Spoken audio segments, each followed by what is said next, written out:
تا حالا شده کسی وارد زندگیت بشه و توی چند روز اول همه چی شبیه یک رویا باشه؟ پیام‌های عاشقانه، هدیه‌های بی‌مناسبت، تعریف و تمجیدهای بی‌وقفه، انگار تو قهرمان داستانی اون تنها کسیه که واقعاً میفهمتت. ولی چند هفته بعد همون آدمی که بهت بال پرواز داده بود حالا تو رو زندانی کرده. دیگه خبری از آزادی نیست، فقط کنترل، شک و وابستگی. این همون نقطه‌ایه که خیلی‌ها اشتباه میکنن. چیزی که شبیه عشق به نظر میاد در واقع نقابی برای رفتارهای سمیه. پس اگر میخواید بدونید کی عشق واقعیه و کی فقط یه نقابه، با من همراه باشید.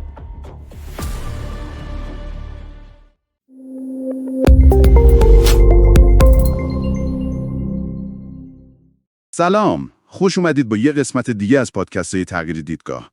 امروز میخوایم وارد یکی از موضوعاتی بشیم که شاید خیلی از ما تجربهش کردیم، اما کمتر با جزئیاتش آشنا هستیم. چیزایی که اولش شیرینن اما میتونن آینده شما رو تلخ کنن.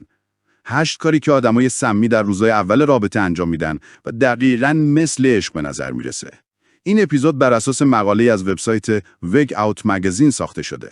این بار می‌خوایم این موضوع رو با روایت داستانی از زبان یک فرد قربانی و توضیحات علمی متناسب با موضوع براتون بازسازی کنیم. همه چی از یه ملاقات ساده شروع شد. اونقدر گرم و پرشور بود که حس کردم انگار از قبل منو میشناسه. روزای اول رابطه همه چیز مثل یه فیلم عاشقانه بود. اما کم کم فهمیدم پشت اون همه محبت یه نقاب سنگین پنهون شده. امروز میخوام براتون بگم چجوری قدم به قدم چیزی که فکر میکردم عشق تبدیل شد به یه زندان نامرئی. روزای اول مثل ستاره فیلم ها بودم. هر روز 10 تا پیام برام می آمد. صبح بخیر قشنگم، تو بهترین اتفاق زندگی منی. هدیه می آورد، وقت و بی وقت زنگ می زد. اونقدر انرژی می گرفت از هیجان من که انگار داره دنیا را نجات میده. منم باور کردم. فکر کردم بالاخره آدمی پیدا شده که میفهمه من کیم. اینجا قربانی داره تجربه چیزی رو توصیف میکنه که در روانشناسی بهش میگیم لاو بامبینگ. بمباران عشق یعنی فرد مقابل در مدت کوتاهی حجم زیادی توجه، تعریف و هدیه میریزه روی شما.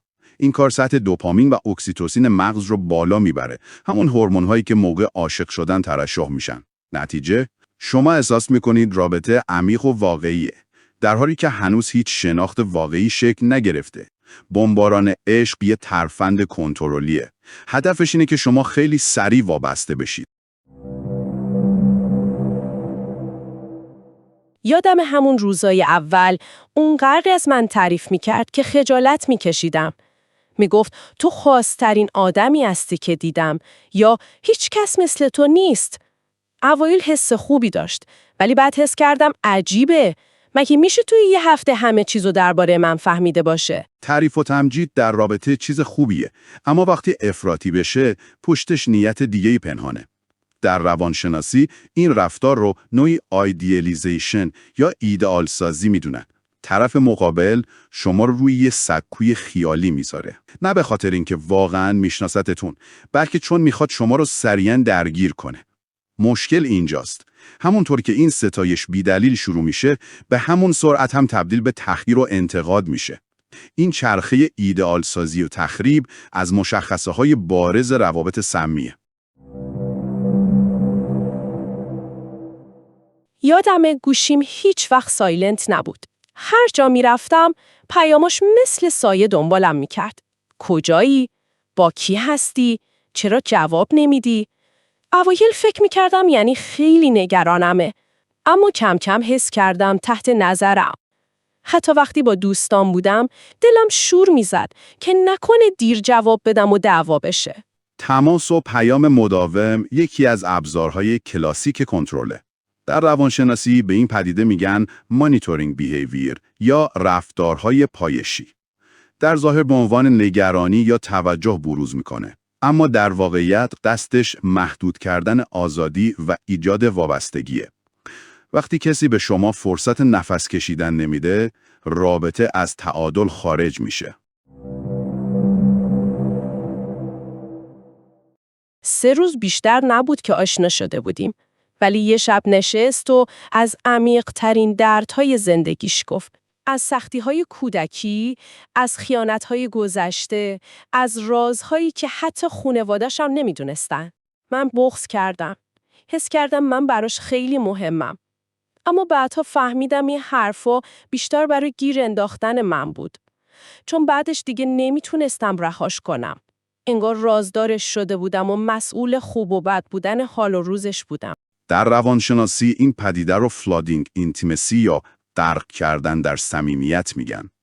وقتی کسی زودتر از موعد همه چیز رو افشا میکنه، مرزهای طبیعی رابطه رو میشکنه. این باعث ترشح اکسیتوسین میشه و شما حس نزدیکی زیادی پیدا میکنید، در حالی که هنوز اعتماد واقعی ساخته نشده. صمیمیت سالم زمان بره. نیاز به تجربه مشترک و اعتماد تدریجی داره. وقتی خیلی سریع و افراطی اتفاق بیفته، بیشتر ابزاری برای دستکاری احساساته. اوایل وقتی میگفت اون لباسو نپوش بهت نمیاد یا با اون دوستت بیرون نرو، فکر میکردم داره دلسوزی میکنه و یا نگرانمه.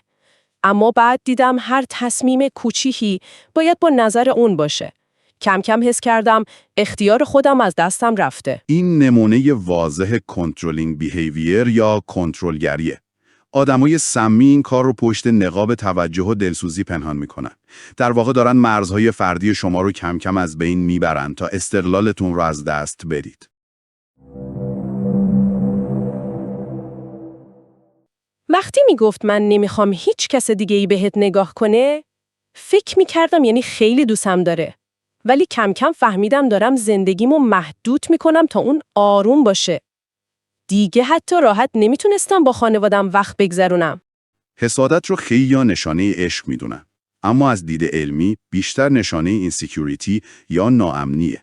آدمای سمی با برچسب عاشقانه این رفتار رو توجیه میکنند، در حالی که در عمل فقط آزادی و شبکه اجتماعی قربانی رو قطع میکنن.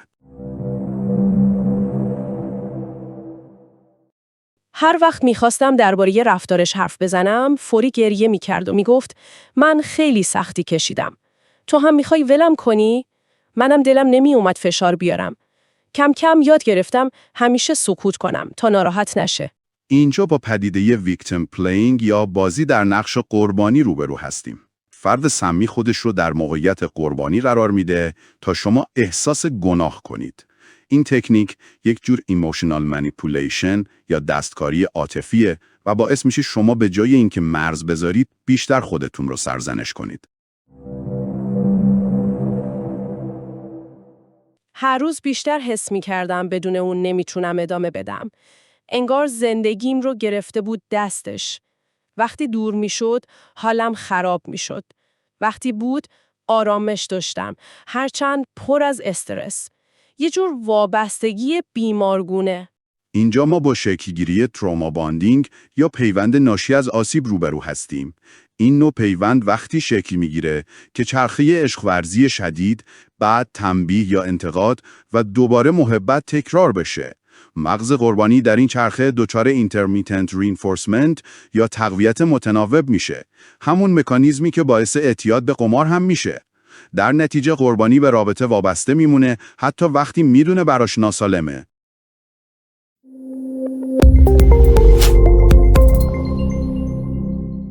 امروز وقتی به عقب نگاه میکنم میبینم اون چیزی که فکر میکردم عشقه در واقع یه نقشه بود.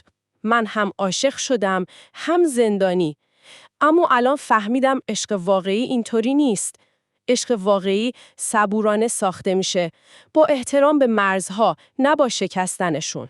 این داستان فقط روایت یک نفر نیست. خیلی‌ها ممکنه الان توی چنین رابطه‌ای باشن.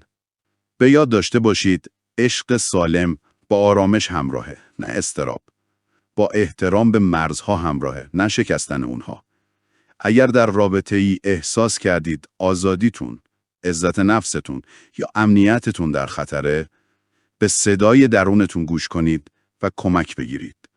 امیدواریم این اپیزود باعث بشه یک نفر، فقط یک نفر، زودتر چشم باز کنه.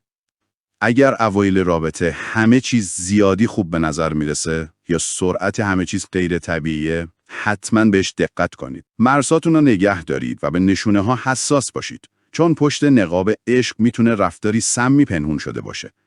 امیدوارم شنیدن این داستان به شما کمک کنه مرزهای خودتون رو بشناسید و عشق واقعی رو از نقاب‌های سمی تشخیص بدید. ممنون که همراه بودید.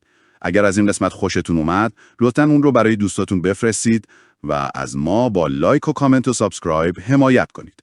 مواظب خودتون و قلب هاتون باشید. خدا نگهدار.